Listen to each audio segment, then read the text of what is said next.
give to a 10-year younger version of Monica? Don't be dumb. I was so dumb. The world's not black and white. 10 years ago. Yeah, 10 years ago I thought I knew a lot of things that I really didn't. So if there was one ayah I'd pick to give myself advice of, فَوْقَ كُلِّ ذِي عِلْمٍ عَلِيمٍ. Above everyone who has knowledge is someone who has more. And above all of that is Allah subhanahu wa ta'ala. That's how it'd be. Yeah. What about Sheikh Omar? Same question. Essentially, I mean, it's the same thing. SubhanAllah, not to be to have something called intellectual humility, which Brother Nu'man did a very good video on Quran Weekly. So I mean, having intellectual humility, not just focus on but focusing on your parents, because SubhanAllah, a lot of times we get excited and we think that the door of Jannah, the gate of Jannah, is with halaqat and with conventions and with these types of things, and what we end up doing is we end up neglecting the most important gates. And I think that was the biggest mistake I made, but alhamdulillah, I mean, I got to catch myself before it was too late with that.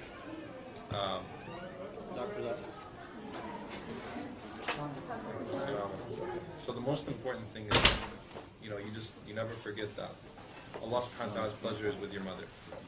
Just make sure that when you're going home, your mother is pleased with you, because what you're going to realize eventually when you get involved in Islamic work is that 20, 30 years down the line, you were neglecting the most important aspect of it, which was your parents.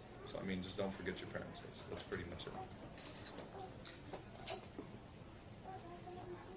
If you had a choice to study Islamic studies in America or overseas, would you do overseas? No. Can you repeat your question louder? Yeah, if I had a chance to go to study Islamic studies in America or go overseas, would I go overseas? I wouldn't. Sorry to disappoint most of you. Why is it? Because the brief version of this answer is that Islamic studies should be done for a purpose. And a lot of times there is no direct connection between, there's this fantasized idea of I'm going to study Islam and I'm going to be awesome. And how you're going to be awesome, no idea.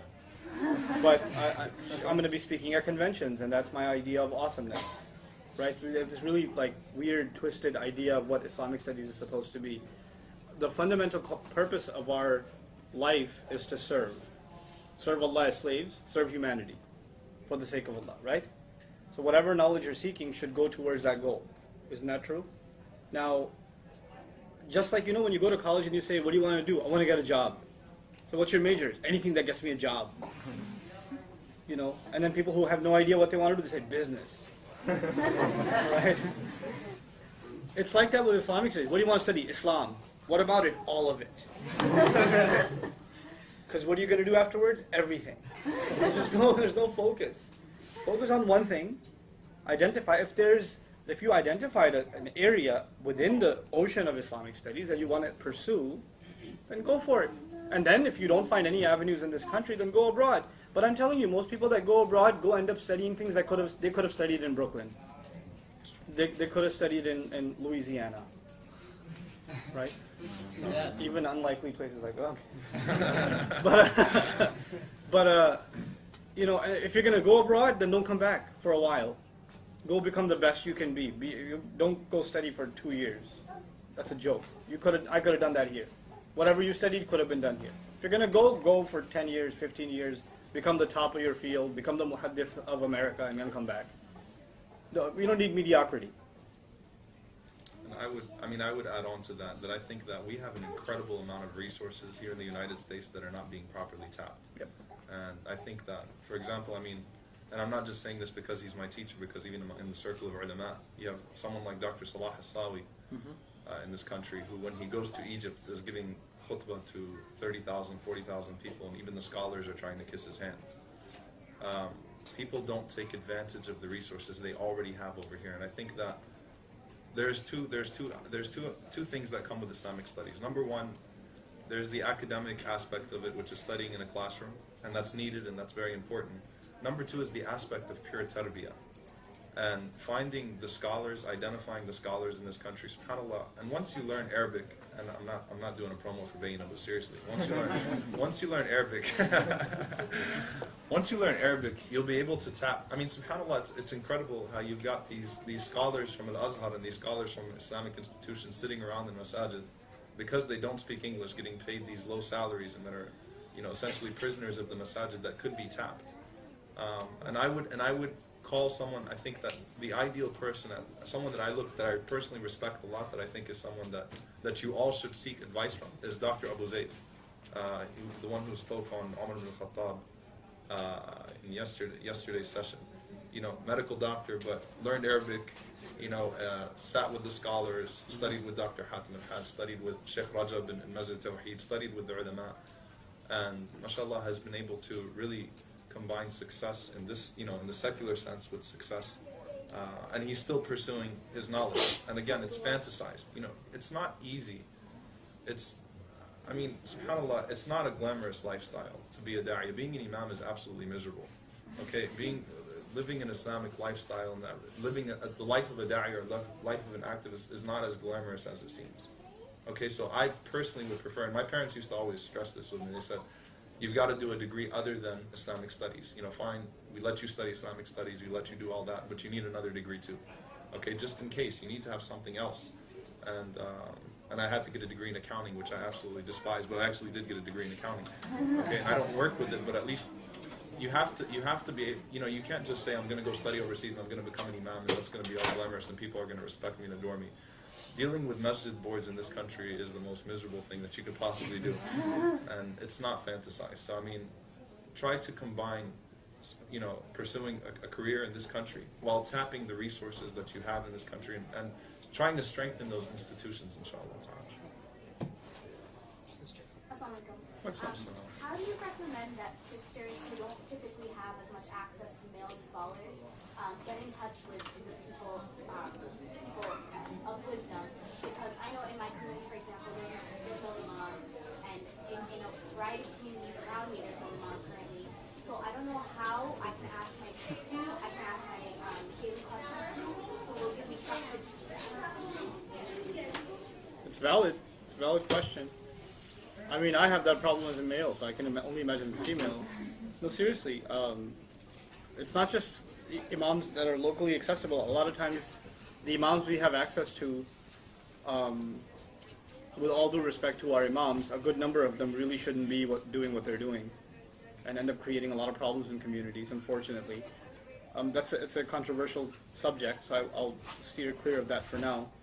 But there needs to be really a paradigm shift. And what I mean by that is you guys are the generation under me, under my generation.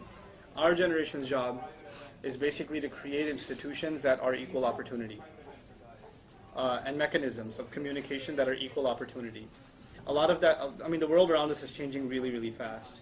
Things like sohaibweb.com is a pretty amazing thing, Things like revolutions happening from Facebook is a pretty amazing thing. So we're living in the communication revolution era. There's no reason we shouldn't take advantage of that in living in a society that takes most advantage of that in the world, right? So that would be my first thing. The second area is really, we're not at the level right now to be able to get reliable help locally. We're not at that level. Right now, our reliable resources are in certain areas, and they have to be nationalized. Until we're at the point that we can distribute really great quality stuff, like, for example, I'll just give you a small example of that, and I want to hear more from you guys. Khatibs. Like good khutbah. When's the last time you heard one? You didn't sleep in it. It didn't have to do with something you couldn't understand, like the fiqh of selling camels, or like How sharp your knife is. yeah, like really, there's a disconnect between the khatib and the people, right? And there are some communities where there's no disconnect. There's a really great, relevant discourse happening from the minbar, but that's not nationalized yet. So we need to create institutions that do that. Like our initiative in Dallas was Khatib Workshop, to just get khatibs to come and have a talk about, well, what kind of khutbahs you should be giving, what kind of khutbahs you shouldn't be giving. What should you avoid? Anyhow, that would be my response to that. So, I'll keep my answers are going to be like 70% shorter than that from now. So, I would add on to that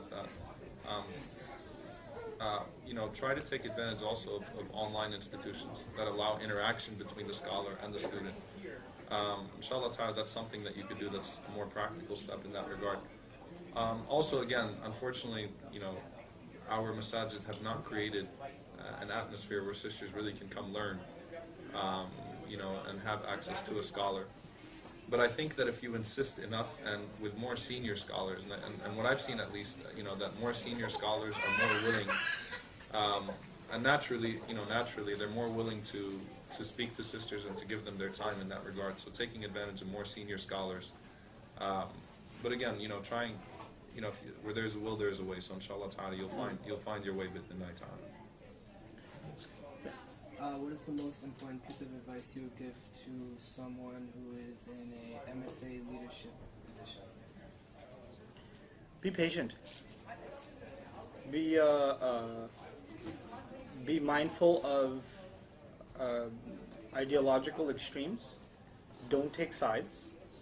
Be brotherly to people that are religious or not religious, Salafi or Sufi, knowledgeable or not knowledgeable, bearded or not bearded, hijabed or not hijabed, etc., etc. You need to be an inviting personality. People can deal with you and they can vent to you, and that's my first piece of advice on patience. And the other half of patience is don't expect anything from your VP and your treasurer and your and the people that show up at the MSA meeting that you give assignments to make the flyer or to get the word out and blah blah blah. Expect nothing. When you expect nothing and they do 10% of what you asked, you'll be so grateful. So otherwise you will have a miserable couple of years. So yeah. No, I'm done. Yeah, thanks. I'm a quote Imam Siraj. Islam is not a one-night stand. He said that in like one of his tapes in the 80s, and I thought it was awesome. Greatest quotes I've ever heard. But most of the time, it's like the advice that the Messenger ﷺ gave to Abdullah ibn Amr ibn al-As radiallahu anhu. Don't be like a man. كَانَ يَقُومُ اللَّيْلَ فَتَرَكَ. He used to pray Qiyam al-Layl and then he stopped. Sometimes we have a lot of zeal, and most of the time when we talk about people who were very active in their MSAs, they're people that did not transition into any role whatsoever, any productive role whatsoever. This is the reality in regards to their masajid, in regards to other Muslim youth groups. Their work did not continue. So it's not just something that's fun on campus. It's not. And a lot of MSAs are turning into nothing more than fraternities. I'm not dissing MSAs because MSAs are very necessary and they serve a very important role on campuses. But it can't just become a frat, where we just hang out and then after college I can talk about how great the MSA was. Islamic work is a lifelong cause, that you have to dedicate yourself to in some form, some capacity. Yeah. Going on with the MSA question, what about like specific events or topics that you feel would be like relevant in an MSA setting that you think? What are some topics I think would be relevant? College students again. Because I think a lot of MSA, well, not necessarily, but for me, we just pick like random topics that we think would be relevant. Yeah, we do. No, we've been doing gender relations for 20 years, man. We can't get over it. Seriously, yeah. Forever. There's that one, there's like... And it still didn't work. No. The people who love those programs are the people who are the problem. Seriously. But what I think we should have... we should use the MSA as a forum to put scholars on the hot seat. I don't think MSAs are the forum for speeches and talks and lectures, actually. I think they're a forum where you bring a scholar over and the guy says just openly, listen, this kid put me on the spot yesterday. I hope he's not here, but it was awesome. He just put me on the spot. What's wrong with dating? Why can't I do it? It doesn't make sense to me. Because you want me to go talk to my mom about this girl? What do you think? She's going to go crazy. That's not going to work. What do you want me to talk to her family? Their dad's going to shoot me. So what choice do I have? Like, Louisiana. yeah. Really? Especially So- from Louisiana. Redneck. Yeah, Louisiana's a terrible place. Okay, so I agree. You live in Texas, So- it's not much better. oh, it's amazing. Texas is awesome. Don't mess with Texas. All right, so Got the mad. yeah, so where are the Knicks? You grew up in New York supporting the Knicks. You grew up in New York You supporting asked the for Knicks. it. You grew up in New York supporting the Knicks. Okay. So what was I saying? We're the Rockets. Putting people on the spot. So what was I saying, guys? I was saying something. Dating, So you put me on the spot and like talked to me for 25 minutes giving me these reasons, and I actually had to engage him, not give him a lecture, but actually listen to his arguments and respond. You guys have some really serious issues that aren't addressed in speeches. Hey. Oh, welcome to Sabah. Hey! We finally decided to show up. Secret session? This is ridiculous. I thought the point of these was they were supposed to be like little intimate private sessions. Here, have some pens. The Twitter on this one is super duper session. Yeah, I'm sitting. Super duper secret. Sorry, bro. No, I'm serious. Move forward. By the way, Yasser Khali's waiting for us for dinner, but it's amazing. It's 5 minutes. I'm supposed to record something with Brother Musa. So we give him 5 minutes. All right, so like, You did a really important job watching that thing. Yeah, dude. The battery might die. okay, so let me just finish this. Yeah, I don't realize game. But what I was saying was, you guys have some serious issues that you don't get answers for. Honestly, in speeches are mostly generic, right? They'll talk about taqwa or this or that or this, the hadith of Iman, Islam and Ihsan, stuff you've already heard before. You'll be like, that was amazing. Doesn't get you anywhere. You need answers for your particular questions. And the QA session is usually 5 minutes, and the lecture is 55 minutes. MSA is the forum where you bring imams over and you literally grill them on your issues. That's what it needs to be, because that's the forum for an interactive conversation. Lectures are already available on YouTube, guys. There's no need for you. You want to find a gender relations lecture? Probably there. Okay, rights of women in Islam? Come on, misconceptions about Islam? Get over it. We're done with that. Grow up. Go move on, and really make that a forum of interaction with scholars. If you have that opportunity, use it. I would respectfully disagree. A little bit. Yeah, that's right. Speaking, from the perspective, Super Bowl champion. Your cowgirls could get nothing done. No offense, Nasser. I love you, man. It's not you. It's not you. It's your team. But Chris Paul, who? I actually like the Mavs, so I can't say anything. But anyway, what I would say is that, you know what, sometimes you have two extremes. Number one, you have the extreme of, let's have a discussion about gender relations, let's have a discussion about whether this is halal or haram, let's have a discussion about this or this and that. But most of the time, with people in our age, it's not an intellectual problem. Okay, there's a balance that we have to have with tazkiyah, where there have to be talks about reviving the heart. There have to be talks about setting your standard as the Quran and the Sunnah, about being willing to be honest with yourself, about some of the key principles in fiqh, principles in fiqh, understanding the basis of the framework of our deen, the framework of our Islamic jurisprudence. Always staying away from doubtful matters and these types of things. Because most of the time we're not interested, and usually when I get a question like, is it haram to do this, and is it haram to listen to music, and is it haram to go to this carnival with this girl and that kind, I'm like, if I give you an answer with all the dalil in the world, and with the most convincing argument in the world, are you going to follow? And most likely the answer is no. The answer is going to be like, oh man, oh well, And the bigger issue with that is, you're going to come across somebody else who's going to give you a different answer. Yeah, and you're going to start fatwa shopping. You're going to find the one that you like, the one that's most convenient. And by that time, I mean, subhanAllah, you're really killing yourself spiritually. So I think that don't you think that in a heart-to-heart conversation rather than a lecture would have far more effect when the scholar literally actually calls the problem out for what it is? I think there's a balance, and that's what I'm saying. I mean, scholars, and unfortunately what we see in masajid today is we see this paradigm where we see, for example, that some scholars and some imams and some da'iyas are so irrelevant to society, in regards to societal issues, where they don't touch them at all, and all they talk about is iman. The iman and yaqeen thing without anything else. And then you've got the other side, which is so engulfed in trying to intellectually debate these issues. And just like you mentioned, for 20 years you've been having all these gender relations things, and it really hasn't solved the problem. You know, because people are not really interested in finding the correct answer. They're interested in finding the answer that they want to hear. So having, obviously a heart-to-heart is more effective, but I think that, you know, this is the way that the revelation started for the first 13 years, you know, Mr. Quran guy. And, so, yeah. I disagree.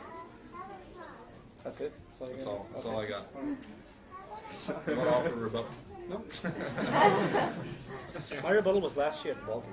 Oh. So, Your refusal to accept a rematch. Go ahead. I remember the story. The our fatwa shopping kind of. How do you recommend? I've heard a lot of people wisdom say that we should just follow like a scholar who we trust and that we have like somewhat of access to. Do you recommend that as a good resolution to avoid fatwa shopping? Absolutely. That is the recourse. That is the recourse. We live in the age of information, and the effect that that's had on our deen is that we treat ilm as information. So just like if you don't find the information for something on one website, you go to another website. That's the way it works. So we're doing the same thing with our ilm as well. When the ilm has little to nothing to do with information. Very little to do with information. It's not about the information. It's about the experience of it, about how it enlightens you, how it guides you, how it molds you. That's the purpose of ilm. And that is primarily through being with the teacher, staying with the teacher, learning from the character of a teacher. And that's very, very important. So we shouldn't even be concerned with speakers. We need to be concerned with teachers. We need teachers is what we need. And we all need to become students. I tell everybody, like what I said earlier in the Q&A session we had today, and that works both ways. Oh, we can't find any good teachers. I can point out plenty of good teachers that will tell you they couldn't find good students. Because when Imam Umar Suleiman and Brother Noman Ali Khan came, everybody paid attention. And then when they went home back to their to a teacher, somebody that they have access to, right? Somebody that they don't live halfway across the country from. Somebody that they didn't just see in 3 sessions. Somebody they could literally sit with 4 days a week and they could study. All right? Then they didn't care, they didn't pay attention. There's nothing more disturbing than seeing when I see a good qualified imam or a teacher in a community and people are sitting there, even first of all there's not people attending his class or his lecture. Even when they are attending, they're not sitting there with a notebook and a pen and they're not taking notes. Act like a student, develop the mentality of a student. It's very, very, very important. That's the first thing. And then second issue, second part of the remedy of that is what type of knowledge are we going after and are we seeking? There's a hierarchy, there's a priority, a list of priorities in terms of what you seek knowledge about. It begins with the Book of Allah, the Quran, and the life of the Messenger sallallahu alaihi wasallam. Not even so much as the text of hadith, but just seerah. We need seerah. We need the life of the Prophet. So first, firmly ground yourself in Quran and seerah, and the next step I would say would be the basic fiqh that you need to live your day-to-day life. But that's where that trusted teacher comes in. Like, how do I do this? How do I do that? You don't need to be concerned with what are the different madhahib on this? What are their evidences? What are their usul? What's the stronger opinion? In the brothers Q&A session, somebody asked me, what's the stronger opinion about this? I said, first thing, there is no such thing as a stronger opinion. There's either information or a lack thereof, but there is no such thing as a stronger opinion. Absolutely not. There are multiple practices of the Prophet ﷺ, and they all categorize as sunnah. Now, there is eventually something that's going to come along that is not right, but we'll never be able to make that distinction. You and I will never be able to tell, but that's wrong, because we're not qualified to do that. That's when we have to go to our teachers. And talking about that note of getting serious knowledge, you like to listen to speeches from Imam Umar Suleiman, Brother Noman, Ustad Norman, or even myself. The people that we learned from, you never heard their name ever before. Yeah. They have no YouTube videos. They have 0 hits on YouTube. They have no website. They ever think about that? And they were fountains of knowledge. Unbelievable people. Absolutely. You know, I want to mention something that happened at last year's conference that subhanAllah really upset me. I'm going to mention it.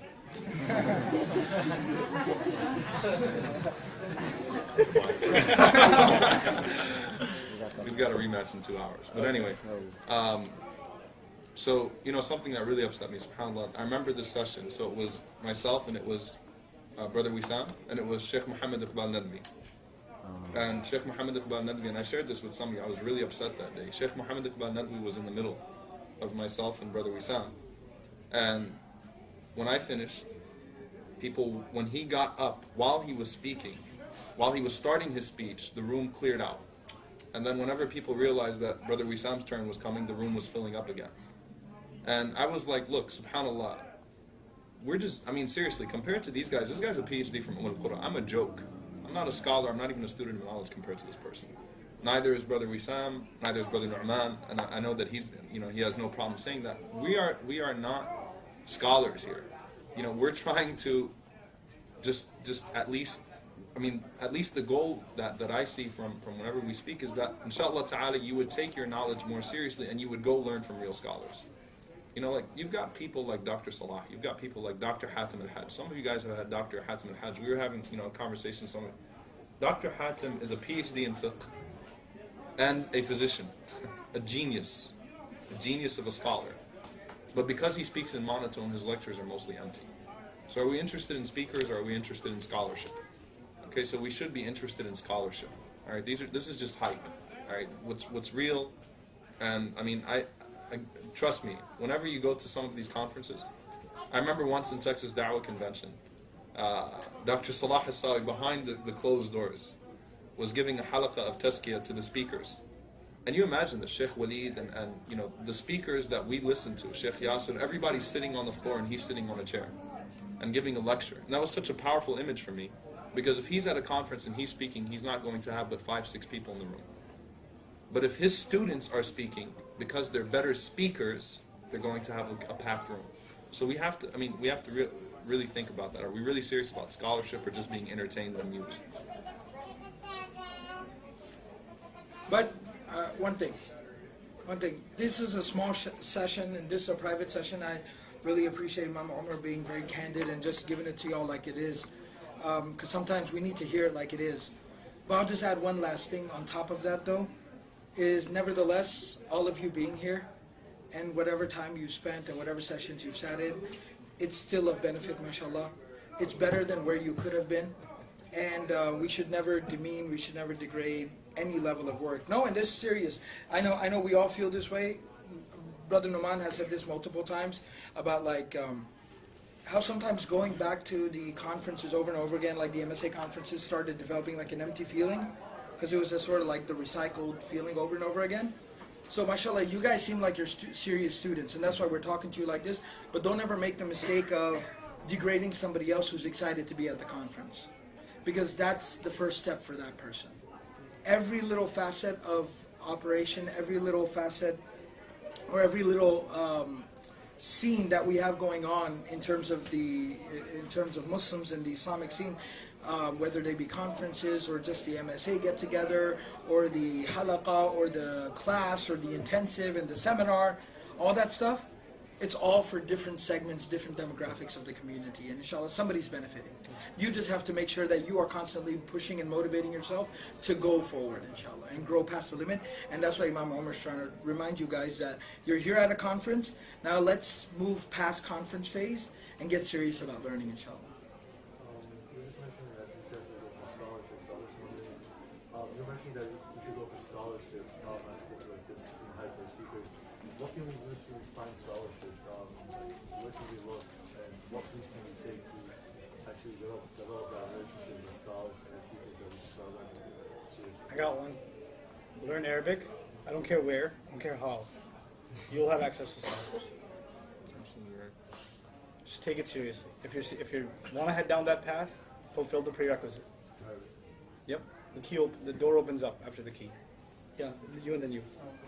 If your MSA in Islamic Center is, I guess, unbalanced in views on Islam and is a bit more lenient towards certain practices, how should you go about to rebalance like the understanding of Islam in the community?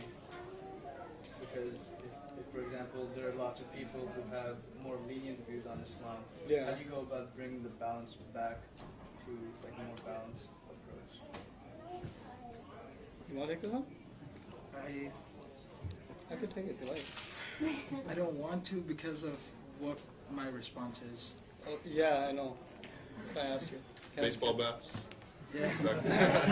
No, it's my my take on that is, and my take on that, and this is again, I don't mean to pick on specifically you. I know you're asking just honestly and sincerely. I think that a lot more humility is needed on our part.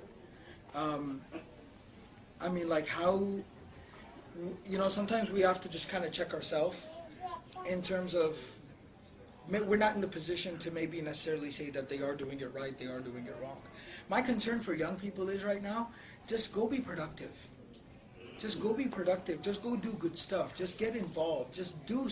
Don't worry about like this is this way and that's that way and they're lenient and they're conservative and they're strict and we need to do this and we need to bring this and we need to bring that and we need to bring these type of speakers. We don't need to bring those type of speakers. You need guys really need to step away from this stuff. You know, you guys have so many advantages over my generation that grew up like in the 80s. Right? You guys have so many more advantages. This is unbelievable. This would never happen when I was your age. This didn't happen. But at the same time, I feel like you guys are at such a huge disadvantage. Because I was oblivious to all this nonsense. They are that and we are this and they are like this and they are like that and that speaker is like this and that speaker. We were oblivious as up. We just cared about being Muslim. We just knew Allah and Rasul, Quran and Hadith. And that's all we did. We just tried to do good stuff. We tried to learn good stuff. We tried to talk about good stuff. And that was it. It was a very simple formula. Get back to the basics. Get back to something simple. And you know, as far as activities are concerned, focus your activities in two directions. Read, that's why I said, don't even focus on the text of the hadith at this moment. Because you guys aren't ready for it. Read seerah. Read seerah. The experiences of the Prophet ﷺ. That's something that we'll just, that is what it is. And then Quran, basic Quranic understanding. Just understand, what is this surah talking about? What does this ayah refer to? Basic Quranic understanding, life of the Prophet, and then just focus on contributing to your community, your society. Keep it very basic and simple, inshallah. I mean, just add on that, subhanAllah, it's a very beautiful poem from Imam al-Shafi'i, rahimahullah. لسانك لا تذكر به عورة امرئ فكلك عورات للناس ألسن وعينك إن أبدت إليك معايبا فدعها وقل يا عين للناس أعين. With your tongue, do not use your tongue to mention the fault of another, because you are full of faults and other people have tongues too. And if your eye returns to you the fault of another person, then hold your eye back and say, oh eye, other people have eyes too. And people who waste their times in refutation and in talking about what other people are doing that's wrong, never get anything done. They're never productive. I've never seen a person in this country who's wasted his time refuting people, not as a scholar, not as a da'iyah, not as an Islamic activist, who actually got anything done. Instead of telling people what they're doing wrong, just do things right, and inshallah ta'ala. There's a sister hand first before you, Taqir. We'll give There's a hand here. Was it you? Yeah. What you were talking about before about other speakers having like more knowledge. You get through us, and we'll let you know. In other words, our job is to basically deliver a simple message, and hopefully transition people from a casual familiarity with Islam to a desire to want to learn at a deeper level. And there will come a point where talk by me or khutbah and things like that will not be enough. You'll need some more deeper, richer, more thorough information. And it's at that point that you will begin to ask deeper questions. And when you ask the deeper questions, you'll necessarily find deeper scholarship. Right now, your questions aren't deep enough for you to even want to look for that resource. But you get to that point. And then, in any area of Islamic studies, like for example, many of you don't know who Imam Abdul Rauf Zaman is. He's one of my mentors, in MCMC, New Jersey. Not the most amazing speaker in the world, but one of the most amazing scholars in this country. speaks 8 languages fluently. He speaks Latin. Ridiculous. But so in You the know, meantime, Michelle. why do you guys like kind of like ridicule us for picking you guys if there's no one else to Perspective. choose from? Perspective, because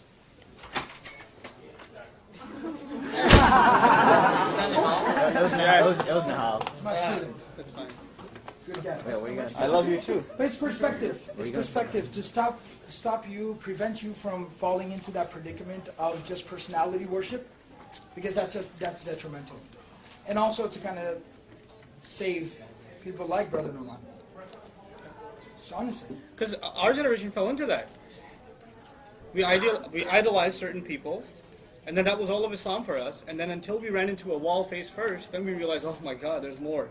and there have been very, very You know? good qualified people along the way, because they got surrounded by enough people to start idolizing them, that it eventually It got to even them. skewed their it got to them. It got in their head. Speaking of YouTube recordings, I have to go record a session real quick, so I'm going to step out, inshallah. Yes. Serious question. Brother Noman, can I take a picture with you? I just invited to your wedding while you're at it. He'll sing Hasbi Rabbi for you. And he'll autograph your shirt for you.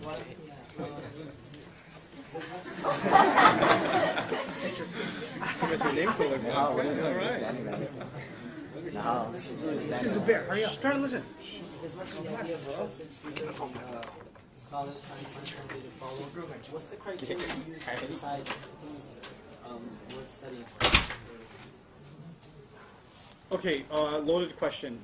I'm going to qualify it in 2 parts. There are 2 areas of taking in Islam. There's a level of counsel. By counsel, I mean areas of benefit that are basically universal teachings.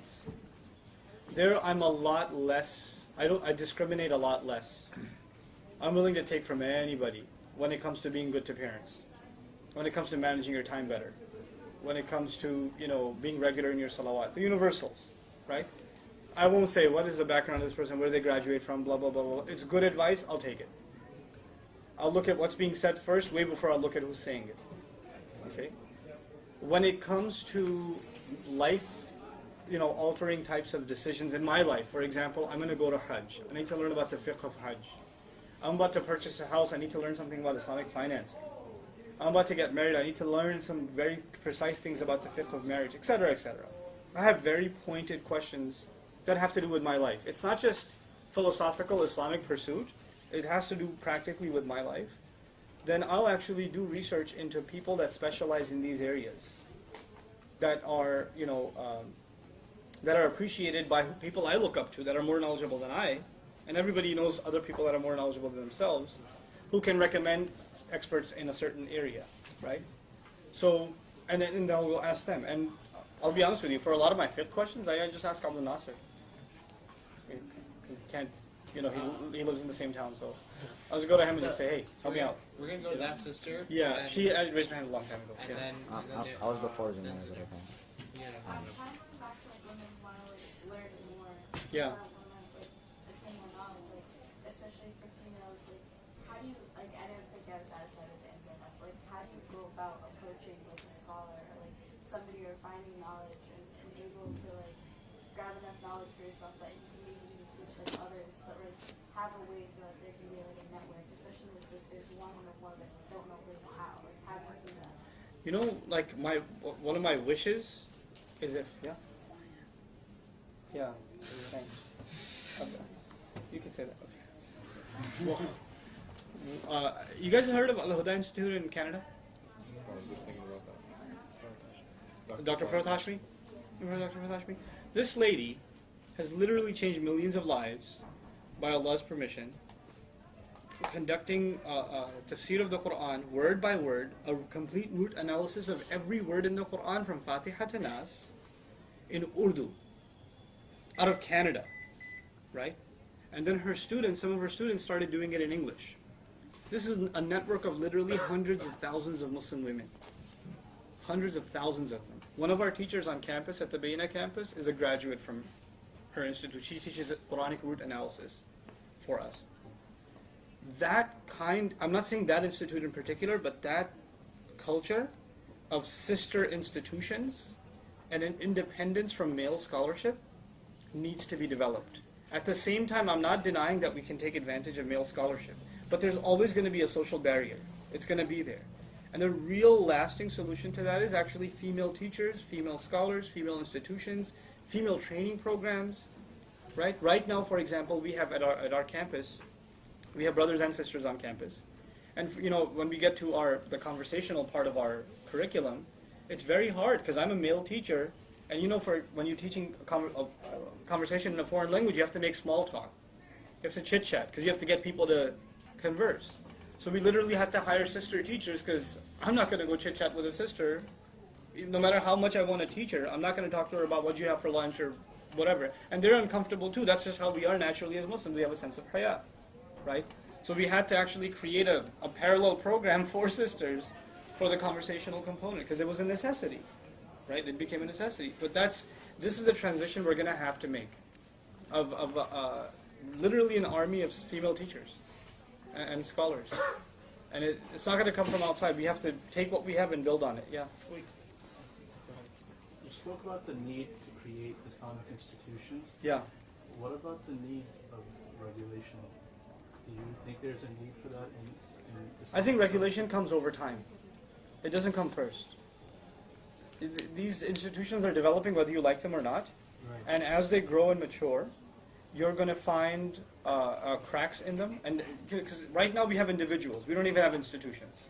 Then above that you have institutions. It's a higher level of organization. Then above that you have regulatory bodies. This is the natural order of things. When you try to put regulations before something that really can't be enforced, there's no structure in place.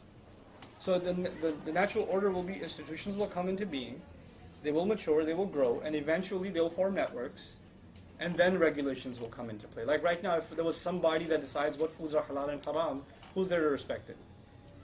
Whoever knows of that organization, Right, Yeah. that's my point, because it's in this country we don't have, we're never going to have regulation of Islamic institutions from the government, right? It's not- Self-governance. We're going to have self-governance. Then doesn't it come back to like whoever agrees with you is the only one who's going to allow self-governance? No, I think as these mature organizations grow, we're going to learn.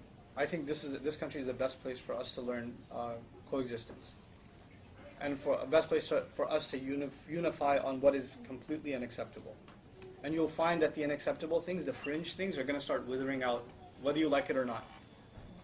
I won't name names, but there are institutions that as they grew, they had to let go of their craziness. Like, yeah.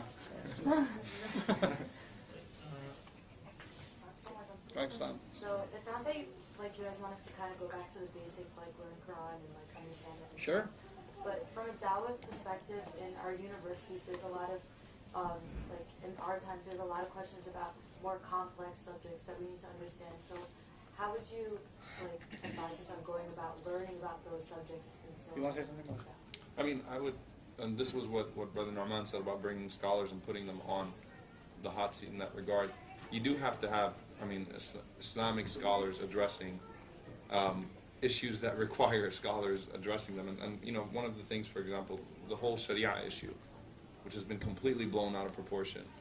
And it's not that we're going to go online and find an article that we like that addresses the issue in the way that would make it easiest for us to answer, but rather we're going to try to see where there is what Islamic scholars say about it. Going to the reputable, Muslim organizations and scholarly councils and those types of things, inviting those speakers, and this is, instead of gender relations, I think this is something that I found, alhamdulillah, very effective this year, inviting speakers to talk about Islamophobia, inviting speakers to answer those questions about Sharia and those types of things, rather than trying to answer them yourselves because you read one article that you liked, that addressed the issue in an apologetic way, so it didn't put you in such an awkward state. So putting imams and scholars and people that are qualified to do that in that situation, inviting them to your MSAs, regardless of whether, and subhanAllah, one of the things that really bothers me is regardless of whether you agree with some issues with them on jurisprudence or not, you disagree with them on some issues and those types of things, but at least you agree with them on those issues, the core issues, the issue that's at hand, it's very effective to bring those people to your universities, to your MSAs, and to do that, and to learn from them, you know, the meaning of those things. I mean, there is no, yes, you have to go back to basics, but there is no replacement for getting yourself educated also as to what these things mean. And there's a wealth of information about these topics on the internet. You bring up a really heavy point. That's been something's bothering me for a long time. Right. The foundation of our belief is being challenged on campus. We're, you know, atheists, agnostics, Christians, Jews, you name it. They're compiling a wealth of alleged contradictions and you know, statements of barbarism, what have you, from Islam, and they're just shoving them in our face. Last year's ISNA convention, there was a guy outside who was handing out pamphlets that said Bismillah ar-Rahman ar-Rahim on the cover, and when you open it, it was contradictions in the Quran, quoting Tabari, Qurtubi, Ibn Kathir rahimahumullah, and all these Mufassirun on one ayah, and it's a list of contradictions, and at the end of it, it calls people to Christianity. But it doesn't call to Christianity first, it shows people how much contradiction there is in the Quran, and then calls them to it, with a very academic format, right? So that challenge does exist. You know, the scary thing about this is that a good chunk of our speakers and scholars don't even know that challenge exists, because they're in the masjid, they're not on campus. And they don't go to the Kafir website and find out what the mushrikun are saying. And their idea of what the kuffar say is basically what Allah told us they say back in Quraysh times. You know, وَيَقُولُونَ مَتَى هَذَا الْوَعْدُ إِن كُنْتُمْ صَادِقِينَ. That's all they know. They say, when is the time coming if you're truthful? That's all they know. They don't know Richard Dawkins. They don't even know, except for like here and there in passing, they don't know who Freud is. They don't know. They don't know what Darwin is. They have no idea. They don't know what positive and negative atheism are. They have no clue. You guys take these courses, you know this stuff. And even when they come and present Aqidah to you, a lot of times they'll be discussing issues in theology that existed 4, 5, 6 centuries ago, but the modern issues in theology, the challenges to theology now, the things that rattle your faith after you take an anthropology class, after you take an evolutionary biology class, after you take a couple of philosophy courses, modern philosophy courses, postmodernism courses, religion and society courses, the stuff that starts messing with your head, man, where are we going to find the answer? That's why we need people like Sheikh Yasir Qadhi, the scholar and academic. These people are a commodity. They're seriously a commodity, because the ulama of riwayah, the ulama of text, they're not necessarily equipped to deal with this stuff. And a lot of times we bring them to answer those questions and they're stumped. And when they're stumped, we feel like, well, Islam doesn't have an answer. Islam does. It's just that these people, that's not their job. They were trained for something entirely different. They were trained to serve a believing community. That's what their institution trained them to do. They were not trained to deal with intellectual onslaughts that are coming against Islam. That's not what their training was. You know? Can I mention one more thing, if you don't mind, just really quick, inshallah ta'ala, also? You know, we have to understand what Brother Norman is talking about is a very serious issue, and we have to deal with it. And yes, we have to be able to produce our own academics, you know, from our community who can respond to these heavy loaded arguments. For the vast majority of people, though, on campus, and the vast majority of people that have Islamophobic tendencies, you have to understand that, you know, something that Glenn Beck, Rush Limbaugh, and Sean Hannity, what do they all share in common? Can anybody tell me? Other than being idiots. Not a single one of them has a college degree. What? I studied that. I was shocked. I know. Not a single one of them lasted in college for more than a year. So people are not going to them because, you know, they're professors in anthropology and professors in political science and they can offer their expertise, you know. No, they go to them because they tell them what they want to hear. So the first thing, and this is something that I found very effective, at least when answering, you know, questions on Islamophobia, is call to question the credibility of those who are attacking Islam and attacking Sharia and the media in that regard. Okay. And yeah, you're here. What's up? We need to go have dinner. All right, let's go eat. Wait, now that you're back, I just have one question I want to ask. Absolutely not. Not just to you, I know it's all of you. Okay, that makes it even more no. In about a minute, how would you explain to an atheist why you believe in one God? Wow. Yes. I think you might as well take a seat. I am illegally parked outside. Can we go? Wait, no, it's not. No, that's your problem. How would I explain to why would I explain to an atheist? I don't need to explain anything to anybody. He has to explain to me why he doesn't believe in God. I'm on this burden of proof. No, this is Yeah. law school. Sorry, it is law school. It's rhetoric. Prove to me God exists? No, you prove to me he doesn't. You're coming to me? I come to you. And you're in the minority. Yeah. But I mean, there's a deeper. We could talk about that outside. But I think we should end here. Can I just get one more? It's kind of Look up Kevin McAbin. Sure. No, it's just. This is a short question. Yeah, no. If you could just comment on, like, a phenomenon that we've noticed, that like Islamic workers who get really involved in work or just other things, and they get like spiritually burned out. Yeah. That's something I've noticed. That's especially when like MSA and on campus. And Sure. a lot of stuff. Like, how do you prevent something like Connection with the masjid. And my teacher, I started giving khutbahs very early on, and he saw potential, and he himself would send me out for lectures and khutbahs and programs. And he told me, I mentioned this in the session earlier today about da'wah, that he said the more you talk to people, the more you're interacting and talking and working with the people, the more time you need to invest into talking to Allah. So the more you get active in your MSA, in your da'wah, in your organization, in your work, make sure you are increasing your time in salah, in prayer, in dhikr, in recitation of Quran, alone time. Go to Jummah an hour early. And I'm not talking about the halaqah. Like Brother Noman's giving a tafsir class, so we're going to all go there and I'm going to count that as my Quran time. No. Alone Quran time.